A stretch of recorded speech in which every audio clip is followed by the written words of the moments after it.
તો વરસાદ અંગે અંબાલાલ પટેલે એક તરફ આગાહી કરી છે। 28 ઓગસ્ટ સુધી રાજ્યમાં ધોધમાર વરસાદની આગાહી કરી છે। દક્ષિણ ગુજરાતમાં અતિ ભારે વરસાદની આગાહી કરી છે। સુરત, આહવા, ડાંગ અને વલસાડમાં અતિ ભારે વરસાદની આગાહી કરવામાં આવી છે। ભાવનગર, અમરેલી અને બોટાદમાં ભારે વરસાદની આગાહી કરવામાં આવી છે। જામનગર, દ્વારકા, પોરબંદરમાં ભારે વરસાદની આગાહી કરવામાં આવી છે। કચ્છમાં ભારેથી અતિ ભારે વરસાદની આગાહી કરવામાં આવી છે।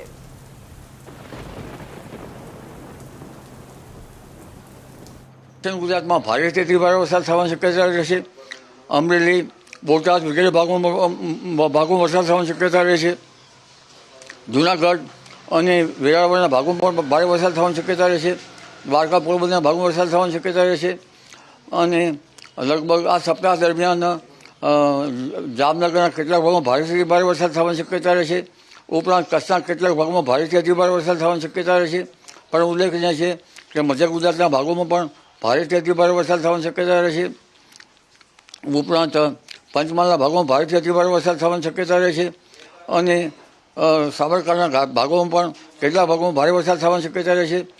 ઉત્તર ગુજરાતના કેટલાક ભાગોમાં ભારે વરસાદ થવાની શક્યતા રહેશે। સપ્ટેમ્બરમાં પણ એટમોસ્ફિયરિક વેવ મજબૂત હોવાથી વરસાદ થવાની શક્યતા રહેશે।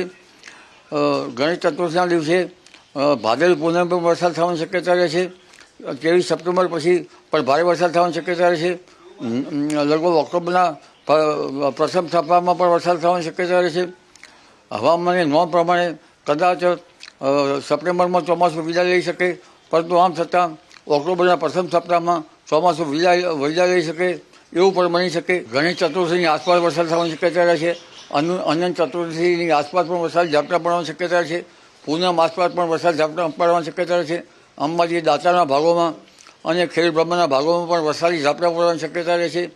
એટલે એ તહેવારોમાં ધ્યાન રાખવાની શક્યતા રહેશે।